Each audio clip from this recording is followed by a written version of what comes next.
Welcome to नाने classes. दोस्तों, नाने क्लासेज के यूट्यूब चैनल पे आपका स्वागत है। आज है 22 मई और 22 मई 2024 के जितने भी most important Rajasthan current affairs के क्वेश्चन बनते हैं, आज हम उनका डिस्कस करेंगे। पूरा वीडियो ध्यान से देखना और लास्ट में मैं आपसे क्वेश्चन पूछूंगा जिनके जवाब आपको कमेंट बॉक्स में देने हैं। आज हम पढ़ेंगे पाड़ाझर महादेव झरना पर्यटक स्थल घोषित, राजस्थान वानिकी व जैव विविधता परियोजना फेज 2 शुरू हो चुका है और छोटू और मुन्ना ब्रांड से नए गैस सिलेंडर योजना की शुरुआत हुई है। तो पूरी चर्चा इस वीडियो के माध्यम से करेंगे। डेली इस समय आपको एक क्लास मिलती है, संडे के दिन वीकली और फिर मंथली क्लास मिलती है। तो स्टार्ट करें। 22 मई 2024 के जितने भी मोस्ट इंपॉर्टेंट करंट अफेयर्स के क्वेश्चन बनते हैं, सबसे पहले कल के क्वेश्चनों को रिवाइज करते हैं। उससे पहले सभी प्यारे साथियों को प्यार भरा नमस्कार, गुड मॉर्निंग। और एक बार सेशन को शेयर कर दो, वीडियो को लाइक कर दो। अगर आप चैनल पे नए हैं तो इसको सब्सक्राइब कर लो ताकि आपके पास नोटिफिकेशन आता रहे। कल हमने पढ़े थे मुख्य पुरस्कार पढ़े थे। एक जिला एक उत्पाद पुरस्कार वितरण समारोह में राजस्थान को कौन सा पुरस्कार मिला? कांस्य। ICAR ने राजस्थान के किन किसानों को नस्ल संरक्षण पुरस्कार 2023 से सम्मानित किया? सुरेंद्र अवाना, डॉक्टर देवाराम पवार। कविता संग्रह नूहे की नाव के लिए भारत भूषण अग्रवाल पुरस्कार 2023 से किसे सम्मानित किया? दिवेश पतसारिया को। संगीत नाटक अकादमी नई दिल्ली द्वारा वर्ष 2023 के लिए राजस्थान के कितने कलाकारों को सम्मानित किया गया? 4। जयपुर अंतर्राष्ट्रीय फिल्म फेस्टिवल के 16वें संस्करण में लाइफ टाइम अचीवमेंट पुरस्कार किसे प्रदान किया गया? कामिनी कौशल और मुरलीधरन सोनी को। फिर हमने पढ़ा 5वां सुंदर कांति जोशी महिला क्रिकेट पुरस्कार 2023-24 लाइफ टाइम अचीवमेंट पुरस्कार किसको मिला? सीता भार्गव को। और मरु महोत्सव 2024 में मिस्टर पोखरण और मिस पोखरण का खिताब क्रम से किसने जीता? अभिषेक दंगाणी और अंतिमा खत्री ने। इसकी क्विज आपको नानक क्लासेस शिवसर पर मिल जाती है, इसकी PDF आपको मिल जाती है और नानक क्लासेज ऐप में चल रही टेस्ट सीरीज जनवरी से दिसंबर 2024 डेली वीकली मंथली में मिल जाती है। पूरे साल करंट अफेयर्स मिलता है। वर्तमान 50% छूट चल रही है, इसका फायदा उठाएं। अब मैं आपको बता देता हूं, आप Nanak classes Shiv sir YouTube Telegram channel join कर लें। ठीक है, यूट्यूब चैनल भी है, टेलीग्राम ज्वाइन कर लें ताकि देखो ये कल वाली क्विज आपको मिल गई। और बहुत सारे विद्यार्थी बस क्विज करते करते हैं, उत्तर से नहीं दे पाते। ये देखो एक प्रश्न मैंने दिया था, ICAR ने राजस्थान के किन किसानों को नस्ल सुधार पुरस्कार 2023 से सम्मानित नहीं किया? प्रश्न पूरा पढ़ा नहीं, उत्तर देखो A व C दोनों 64% विद्यार्थियों ने लगा रखा है, जबकि उत्तर होगा हरी सिंह उदारा। 3-4 विद्यार्थियों के तो मेरे पास कमेंट ही आ गए कि सर आपने वहां एक उत्तर का, यहाँ एक क्वेश्चन का आंसर गलत लगाया है। गलत नहीं लगाया, आपने प्रश्न को पूरा नहीं पढ़ा। राजस्थान किन किसानों को नस्ल संरक्षण पुरस्कार 2023 से सम्मानित नहीं किया पूछा आपने, लास्ट तक गए नहीं, आपने जैसे मैंने सुबह करवाया था वैसे ही कर दी। तो भाई ध्यान से पढ़ा करो, ये गलतियां ही वहां हो जाती है। और टेलीग्राम आपको ज्वाइन करना है। ये कल वाली PDF डाली गई है 21 मई की, आज वाली भी शाम तक आ जाएगी। किसी भी प्रकार की नानक क्लासेस से संबंधित कोई भी स्टडी समस्या है तो आप मुझे इंस्टाग्राम पे फॉलो कर सकते हैं। तो अब करें आज के करंट अफेयर्स की क्लास की शुरुआत। पहला प्रश्न आपके सामने, कांस फिल्म फेस्टिवल में राजस्थान की बैतूल बेगम प्रस्तुति देगी, उनको किस वर्ष नारी शक्ति पुरस्कार से सम्मानित किया गया? जी बिल्कुल, बहुत इंपॉर्टेंट है। जब राजस्थान की प्रसिद्ध महिला कोई चर्चा में आती है तो उनका मुख्य कोई पुरस्कार या उनका संबंध पूछा जाता है। तो फ्रांस में कांस फिल्म फेस्टिवल होने जा रहा है, उसमें हमारे राजस्थान के जयपुर की बैतूल बेगम जो मांड गायिका है, कौन है? मांड गायिका अपनी मंडली के साथ प्रस्तुति देगी। इन्हें राष्ट्रपति थे उस समय कौन? रामनाथ जी कोविंद। 2022 में नारी शक्ति पुरस्कार से सम्मानित किया गया। तो याद क्या रखना है? बैतूल बेगम, जिला जयपुर, मांड गायिका, कांस फिल्म फेस्टिवल में प्रस्तुति देगी। 2022 में कौन सा पुरस्कार मिला? नारी शक्ति पुरस्कार मिला। देखो राजस्थानी फोक आर्ट की झलक इस बार कांस फिल्म फेस्टिवल में देखने को मिलेगी। जयपुर की भजन, मांड और राजस्थानी फोक संगीत गायिका बैतूल बेगम 24 मई को फ्रांस में होने वाले कांस फेस्टिवल में अपने ग्रुप के साथ परफॉर्मेंस करेगी। ये कांस स्थान है, वहां पे कांस फेस्टिवल होता है। एक कांस रांद हुआ, ध्यान रखियो। ठीक है, एक कांस हुआ रांद, रांद करनी को नहीं, ध्यान रखियो। कांस फेस्टिवल है, सिनेमा ये फेस्टिवल वगैरह आयोजन किए जाते हैं इनके। ठीक है, फिल्माना हुआ है, ध्यान रखियो। थे सोचो कांस कर लिया सीधी, कांस आ कोनी। यहाँ वे भजन, मांड और राजस्थान लोकगीत प्रस्तुत देगी। 2022 में नारी शक्ति पुरस्कार से सम्मानित बैतूल भारत सहित France, Italy, Germany, Spain, Australia, Greece, Switzerland, Venice जैसे कई देशों में भी परफॉर्मर बन चुकी है। तो इंपॉर्टेंट रहेगा जयपुर की भजन, मांड और राजस्थान फोक संगीत की गायिका बैतूल बेगम 2022 का मिला नारी शक्ति पुरस्कार। हाल ही में पाड़ाझर महादेव झरने को पर्यटक स्थल घोषित किया गया है। यह कहाँ स्थित है? देखो, झरना, प्रपात, जल प्रपात, ये छोटे मोटे अलग अलग होते हैं। झरना थोड़ा छोटा होता है, जल प्रपात थोड़ा बड़ा रूप ले लेता है। तो ये देखो, जब नदी चलती है और एकदम पहाड़ी से एकदम नीचे गिरती है तो वो झरने का रूप लेती है। और हमारे राजस्थान में डूंगरपुर, बांसवाड़ा क्षेत्र में खूब झरनों से सिंचाई भी होती है। तो यहाँ पाड़ाझर महादेव झरना है, इसको पर्यटक स्थल घोषित किया गया है। ये रावत भाटा चित्तौड़गढ़ के अंदर है। और जब जिसको पर्यटक स्थल, चाहे वो धार्मिक पर्यटक स्थल घोषित किया जाता है, वो पेपर में आता है। जैसे अभी चर्चा में है माला सेरी डूंगरी, कहाँ पे है? भीलवाड़ा के अंदर देवनारायण जी की जन्मस्थली। एक जल देवी माता का मंदिर है सांसेरा राजसमंद में, वो प्रश्न आ चुका है। एक समाई माता का मंदिर है बांसवाड़ा के अंदर, ये प्रश्न आ चुके हैं। हाथी भाटा टोंक के अंदर है। ये सारे याद रखना, पेपर में प्रश्न आते ही आते हैं। तो रावत भाटा चित्तौड़गढ़, जहां क्या है? पाड़ाझर महादेव झरना है। ठीक है, तो याद रखना, पाड़ाझर झरना रावत भाटा चित्तौड़गढ़ के अंदर है। खास करके भैंसरोडगढ़ वन्य जीव अभयारण्य के बीच ये हाथी की आकृति बनी हुई है। यहाँ पे आदि मानव की गुफाएं भी प्राप्त हुई है और गुफा में महादेव की प्रतिमा स्थापित है। तो हर साल जो पर्यटक है वो इस झरने को स्पेशल देखने के लिए आते हैं। अब झरना या जलप्रपात की बात करें तो राजस्थान का सबसे ऊंचा झरना है चूलिया जलप्रपात, जो चंबल नदी भैंसरोडगढ़ के अंदर है। इसके अलावा एक मेनाल जलप्रपात है जो चित्तौड़गढ़ के अंदर है। एक भीमलत जलप्रपात है बूंदी के अंदर, मांगली नदी के किनारे है। ठीक है, तो ये एक अरना झरना है जोधपुर ग्रामीण के अंदर। एक भीलबेरी जलप्रपात है जिसे सबसे ऊंचा जलप्रपात माना जाता है, लेकिन अब तक पुष्टि नहीं हुई है। भीलबेरी जलप्रपात, ठीक है, ये जहां से बांडी नदी है ना, जो लूनी की सहायक नदी, वहां से उद्गम होती है पाली के पास, वहां है ये। ठीक है, तो ये कुछ चीजें आपको याद रखनी है। राजस्थान वानिकी जैव विविधता परियोजना 2 में किसके वित्तीय सहयोग से संचालित की जा रही है? वेरी वेरी इंपॉर्टेंट प्रश्न है। जब भी आर्थिक समीक्षा का प्रश्न आता है 5 से 10 ऐसी परियोजनाएं आती है जो किसी बाहरी संस्था से चल रही होती है। तो राजस्थान वानिकी व जैव विविधता परियोजना फेज 2 किसके वित्तीय सहयोग से संचालित की जा रही है? जाइका या JICA, Japan international corporation agency. Japan की अंतरराष्ट्रीय स्तर की कंपनी है जो राजस्थान में वानिकी व जैव विविधता परियोजना फेज 2 का सहयोग कर रही है। क्या है पूरी डिटेल देखें, कितने जिलों में है, कौन से क्षेत्र में है। तो राजस्थान वानिकी व जैव विविधता परियोजना phase 2 project Japan international cooperation agency JICA के वित्तीय सहयोग से चलाया जा रहा है। उद्देश्य क्या है? सांझ वन प्रबंधन की प्रक्रिया से करवाए गए, यानी समझौते से या किसी के सहयोग से करवाए गए वन प्रबंधन की प्रक्रिया से पौधारोपण और जैव विविधता संरक्षण के कार्यों के द्वारा वनाच्छादित क्षेत्र में वृद्धि करना, जैव विविधता संरक्षित करना और वनों पर निर्भर जन समुदाय की आजीविका के अवसरों को बढ़ाना। और आज 22 मई है, जैव विविधता दिवस भी है। इस परियोजना में प्रदेश के 10 मरुस्थलीय, 5 गैर मरुस्थलीय जिले शामिल है और अब उदयपुर का फुलवारी की नाल और जयसमंद सेंचुरी को भी शामिल किया गया है। इसलिए चर्चा में क्वेश्चन आ गया कि इस वानिकी व जैव विविधता परियोजना में 10 तो मरुस्थलीय जिले, 5 गैर मरुस्थलीय जिले, 7 अभयारण्य स्थित है और 2 एक उदयपुर फुलवारी की नाल भी शामिल है और जयसमंद सेंचुरी, इन दोनों को भी शामिल कर लिया गया है, इसलिए चर्चा में आ गया। तो देखो, योजना में प्रदेश के 650 गांव शामिल है। इनमें से 363 गांव मरुस्थलीय, 225 गांव गैर मरुस्थलीय जिले हैं और वन्य जीव संचित क्षेत्र के 2 किलोमीटर की परिधि क्षेत्र के 22 गांव चयनित है। 10 मरुस्थलीय जिले कौन से हैं? बीकानेर, जैसलमेर, जोधपुर, बाड़मेर, जालोर, चूरू, झुंझुनू, सीकर, पाली, नागौर। और 5 गैर मरुस्थलीय जिले, ये ज्यादा इंपॉर्टेंट रहेंगे।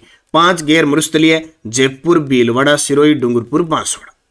7 वन्य जीव संरक्षित क्षेत्र कुंभलगढ़, राजसमंद, फुलवारी की नाल, उदयपुर, जयसमंद, सुलुम्बर, सीता माता प्रतापगढ़, बस्सी चित्तौड़गढ़, केला देवी करौली और रावली टोडगढ़, ब्यावर, पाली।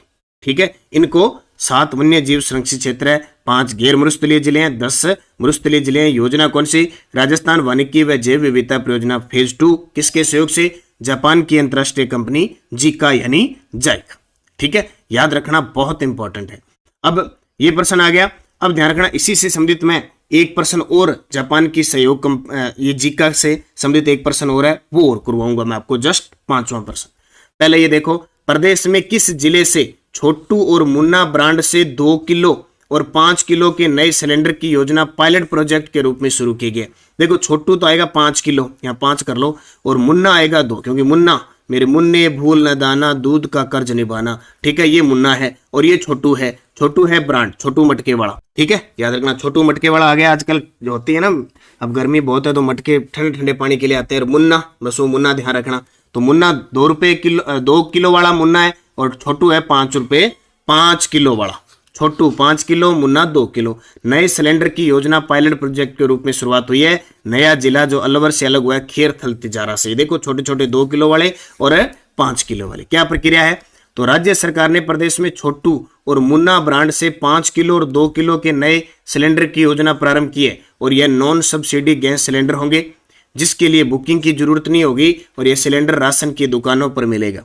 सरकार ने इस पायलट प्रोजेक्ट के रूप में खेरथल तिजारा जिले से इसकी शुरुआत की है, ठीक है। तो ये विद्यार्थी जो बाहर तैयारी करने बैठते हैं, किराए पर रूम वगैरह लेके बैठते हैं, उनके लिए भी बहुत फायदा इससे हो सकता है, ठीक है। कुछ दिनों के लिए जो रहते हैं, तो 5 किलो 2 किलो, नाम क्या रखा है, छोटू और मुन्ना। अगला प्रश्न, ये देखो प्रश्न आ गया एक जायका से संबंधित, मैं स्पेशल लेके आया हूं। राजस्थान ने जलवायु परिवर्तन संबंधी परियोजनाओं के लिए लगभग 1473 करोड़ रुपए का ऋण देने के लिए किसके साथ समझौता किया है। राजस्थान ने जलवायु परिवर्तन संबंधी परियोजना के लिए लगभग 1437 करोड़ रुपए का ऋण देने के लिए किसके साथ समझौता किया है, जायका। याद रखना, जलवायु परिवर्तन संबंधी परियोजनाओं के लिए, ठीक है। तो जापान इंटरनेशनल कॉरपोरेशन एजेंसी जायका ने राजस्थान में जलवायु परिवर्तन संबंधी परियोजना के लिए 1473 करोड़ रुपए का ऋण देने का समझौता कर लिया।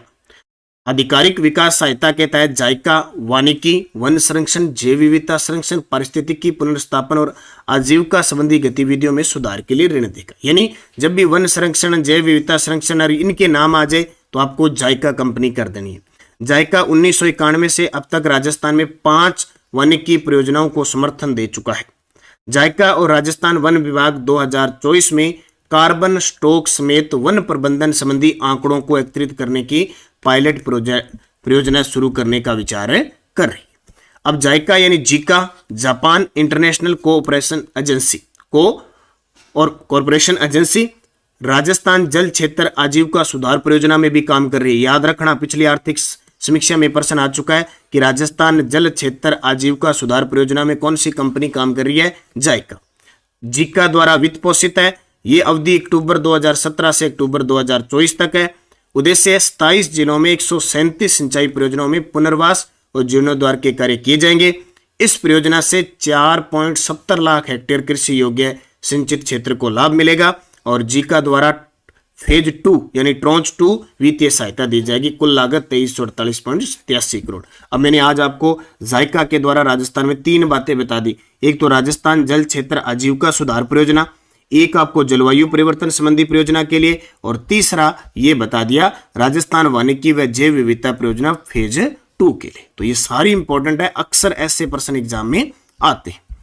अगला, पेनोरमे तथा जिले से संबंधित असत्य कथन बताइए। अब चाहे पिछली सरकार हो चाहे ये सरकार हो, लगातार किसी क्रांतिकारी, किसी संत महात्मा, किसी लोक देवता का पेनोरमा क्या होता है, उसकी मूर्ति लगा दी जाती है और उसकी पूरी ऐतिहासिक गाथा का विवरण होता है वहां पे, और पर्यटक वहां देखने आते हैं। पर्यटक को बढ़ावा देने के लिए ये काम किया जाता है। पेनोरमा और जिले से संबंधित देखो, स्वाई भोज का पेनोरमा असिंध भीलवाड़ा में, चालकनेची माता का पेनोरमा शाहपुरा, ये गलत है। कुछ दिन पहले मुख्यमंत्री भजनलाल शर्मा ने चालकनेची माता के पेनोरमे का उद्घाटन बाड़मेर में फरवरी के अंदर किया था।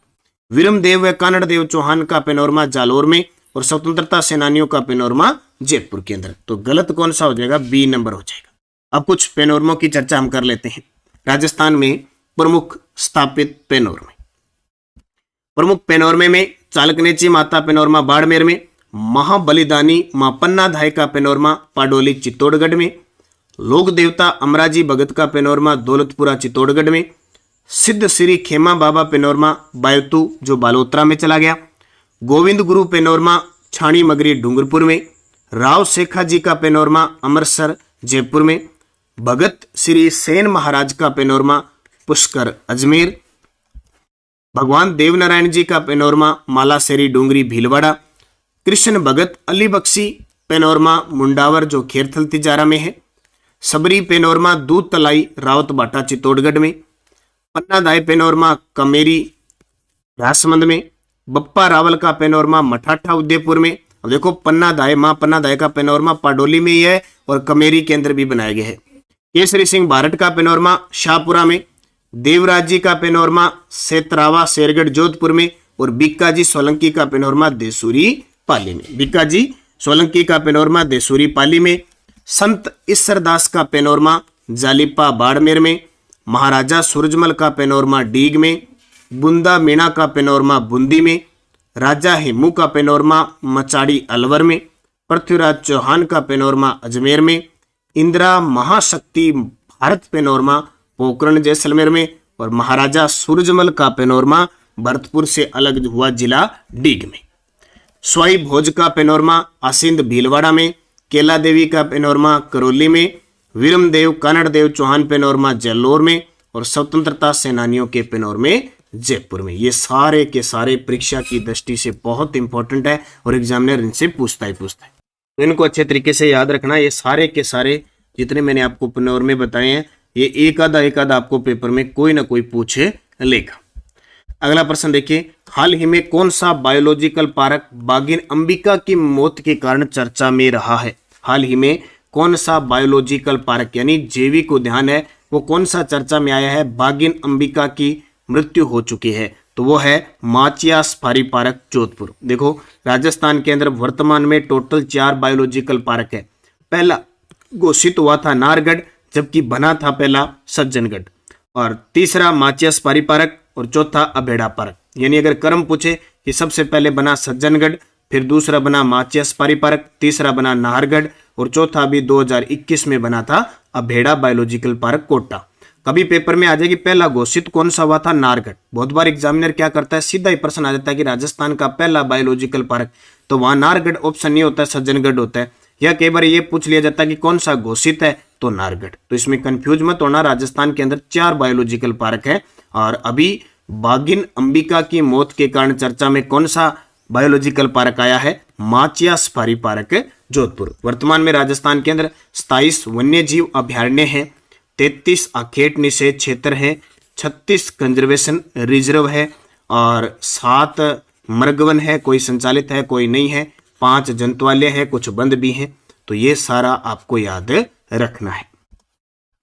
तो याद क्या रखना है कि टाइगर का कुनबा बढ़ाने के लिए 8 साल पहले माचिया सफारी पार्क जोधपुर में बागिन अंबिका उर्फ अंबी T2 लाई गई थी जिसकी हाल ही में मौत हो गई है और ये चर्चा के अंदर आ गया। कौन सा? माचिया सफारी पार्क कहां पे है? जोधपुर में। टेलीग्राम ज्वाइन कर लो, मैंने आपको बता दिया नानक क्लासेस शिव सर, और ताकि इस पे पीडीएफ कोई भी सूचना मिलती रहे।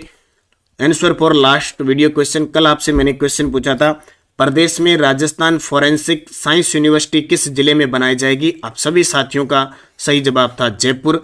अब आपके लिए क्वेश्चन जिसका जवाब आपको कमेंट बॉक्स में देना है। 5वां सुंदर कांति जोशी महिला क्रिकेट पुरस्कार 2023-24 में लाइफ टाइम अचीवमेंट पुरस्कार किसे प्रदान किया गया? अभी 5वें सुंदर कांति जोशी महिला क्रिकेट पुरस्कार मिला और इसमें लाइफ टाइम अचीवमेंट पुरस्कार किसे प्रदान किया गया? ज्योति चौधरी को, सुमन मीणा को, वृद्धा शर्मा को, सीता भार्गव को। सही जवाब आपको कमेंट बॉक्स में देना है। Yesterday dose RPSC second grade में पूछे गए क्वेश्चनों की सीरीज चल रही है। हमने कल पढ़ा था कि राजस्थान में पंचायती राज व्यवस्था की शुरुआत हुई थी 1959 नागौर जिले के बगदरी गांव से। पंडित जवाहरलाल नेहरू तत्कालीन प्रधानमंत्री थे, मुख्यमंत्री मोहनलाल सुखाड़िया थे, उनके द्वारा इसका उद्घाटन किया गया। जोधपुर के निकट ओसिया में मंदिरों का निर्माण प्रतिहार वंश ने करवाया था और प्रतिहारों में शासक था वत्सराज, उसने ओसिया के अंदर, ओसिया को राजस्थान का भुवनेश्वर कहते हैं। राणा सांगा और बाबर के मध्य खानवा का युद्ध हुआ था 17 मार्च 1527 को, जिसमें बाबर जीत जाता है, राणा सांगा हार जाता है। इससे पहले एक बयाना का युद्ध होता है 16 फरवरी 1527 को, उसमें राणा सांगा जीतता है। महाराणा प्रताप का राज्याभिषेक कांवा गोगुंदा उदयपुर में है। 1572 में राज्याभिषेक हुआ था और दूसरी बार राज्याभिषेक महाराणा प्रताप का कुंभलगढ़ के अंदर हुआ था। भारतीय संविधान के किस अनुच्छेद के अंतर्गत पंचायती राज संस्थानों को संवैधानिक मान्यता मिली है? तो 243 के अंदर। ये 500 सेकंड ग्रेड 2011 के पेपर में प्रश्न आए हुए हैं। अब 5 प्रश्न उसी 2011 में पूछे गए। लोकसभा में राजस्थान से कितनी सीटें हैं? राजस्थान में ताराबाद की ओढ़नी किस वर्ग की महिलाओं में प्रचलित है? राजस्थान का क्षेत्रफल भारत के क्षेत्रफल का कितना प्रतिशत है? राजस्थान में 2011 में महिला साक्षरता दर कितनी रही? और 2011 की जनगणना के अनुसार राजस्थान के अनुसार जनसंख्या की दृष्टि से राजस्थान का स्थान कौन सा है? पांचों के जवाब आपको कमेंट बॉक्स में देना है। जाते जाते आप सारे विद्यार्थी वीडियो को लाइक और शेयर करें, ज़्यादा से ज़्यादा वीडियो को शेयर कर दें। और जो भी नानक क्लासेज ऐप में ऑनलाइन वीडियो कोर्स चल रहे हैं, PTI first paper, second grade first paper, librarian first paper, REET level first का संपूर्ण मुख्य है और प्री का वीडियो कोर्स चल रहा है बड़े गजब तरीके से। इसके अलावा लेवल 2 का चल रहा है। आप मेरे से राजस्थान जीके पढ़ना चाहते हैं, भूगोल, इतिहास, कला, संस्कृति, तो वो भी कोर्स उपलब्ध है। नोट्स प्लस टेस्ट सब कुछ उपलब्ध है। निरंतर अध्ययन करें, अच्छे तरीके से पढ़ें, निश्चित और निरंतरता रखें, मेहनत करें, सफलता एक दिन आप जरूर मिलेगी। धन्यवाद। जय हिंद, जय भारत, जय राजस्थान।